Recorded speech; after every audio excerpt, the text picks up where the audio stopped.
हाँ, ये स्थिति है कि अब चौनी 13 दिन दिनों बनी हूँ। और पहले हमको 30 दिन मिली, फिर 26 दिन मिली, शनिवार ने काटची। अब शनिवार ला काटण होगो। अब कुल हमको मिल गए 17-18 दिन रहे, अब 13 दिन कुल बची। और हम बरसात में टिपनू, जगह में टिपनू। और हमको ना के फैसिलिटी दी है, फिर हमको हमारा रोजगार है इसी चीज में।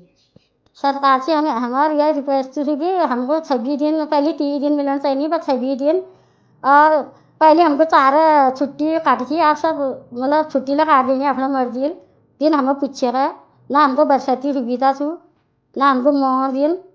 और हम शाप नहीं बोला, बाघ हूँ बोला, एकला टिपणवा बाबू बगानों में डबल महीना दिन है मसरौल में। तब आपका मिला है इससे बाद 17-18 दिन दिखाए, ना तो हमको 26 दिन 30 दिन इसी मिलती। उत्तराखंड के प्रसिद्ध कौसानी चाय बागान में एक बड़ा संकट खड़ा हो गया है। सैकड़ों काश्तकारों के सामने रोजगार का संकट है। खेत मालिक नाराज है और सरकार से गुहार लगाई जा रही है। क्या सच में चाय बोर्ड ने बिना बताए जमीनें वापस कर दी? क्या अब इन काश्तकारों को पलायन करना पड़ेगा? आइए जानते हैं पूरी सच्चाई।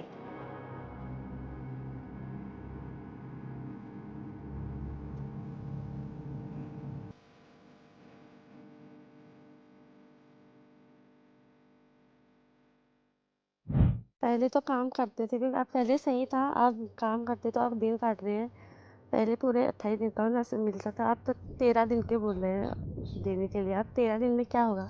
है क्या है हाँ, कैसे? ज़मीन तो हमारी है, अपनी है ज़मीन। सरकार से हम कहना चाहते हैं कि हमारा जब 13 दिन चलेंगे तो उसमें घर कैसे चलेगा? तो आगे वो बढ़ाए करके। ना उन्होंने हमारे बीच कोई नहीं आया, सिर्फ दे दिए उन्होंने, अभी तो कुछ नहीं आए, बताया नहीं उन्होंने वहाँ से।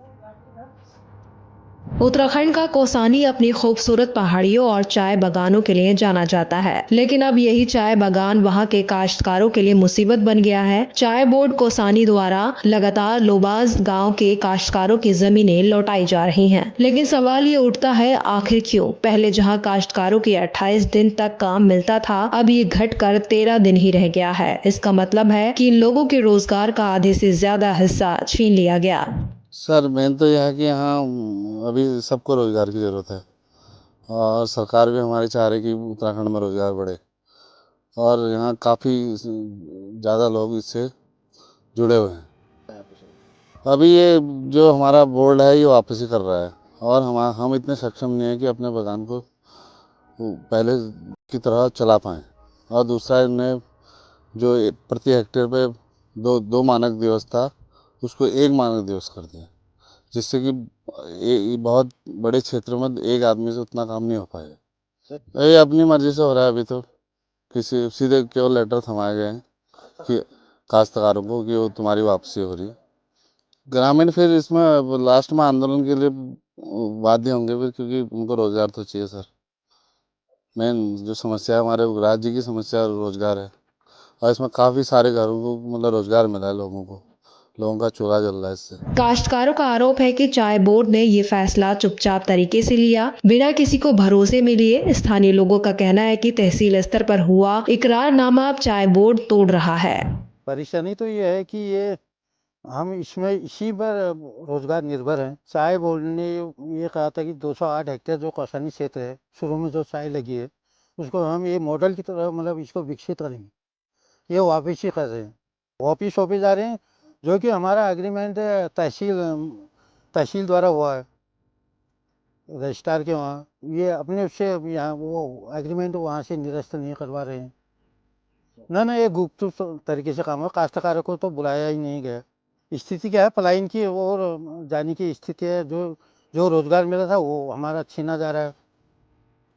सरकार से ये कहना चाहता हूँ कि सरकार इसको देखें और रोजगार बढ़ाएं, इसको आगे बढ़ाएं, बागानों को मतलब विकसित वो किया जाए। परेशानी यही है कि ये हमारी चाय बागान जैसे पहले चलना था वैसे ही चलना चाहिए। और क्या कहते हैं और इन्होंने गड़बड़ी भी कर रखी है। 13 दिन दे रहे हैं हर मंथली महीने में, 26 दिन होनी चाहिए इसे 13 दिन दे रहे हैं। पहले तो ठीक ही था, पहले दे रहे थे दिन, अभी दिन नहीं दे रहे हैं। पूरा काम करके दिन नहीं दे रहे, यही परेशानी ज़्यादा है। जैसे पहले चलना था वैसे ही चलना चाहिए अभी भी। इस फैसले के चलते अब गांव के लोगों के सामने रोजगार का गंभीर संकट खड़ा हो गया है। कई परिवारों के लिए 2 वक्त की रोटी का भी इंतजाम मुश्किल होता नजर आ रहा है। मजबूरी में कुछ लोग पलायन कर रहे हैं। काश्तकारों ने प्रदेश सरकार से अपील की है कि कौसानी चाय बागान में रोजगार के अवसर बढ़ाए जाएं ताकि गाँव के लोगों को फिर से काम मिल सके। सवाल ये है कि क्या चाय बोर्ड का ये फैसला सही था, और अगर नहीं तो सरकार इसमें दखल देगी या नहीं। इस पूरे मामले में आपकी क्या राय है, हमें कमेंट कर जरूर बताएं। क्या सरकार को इस मामले में हस्तक्षेप करना चाहिए?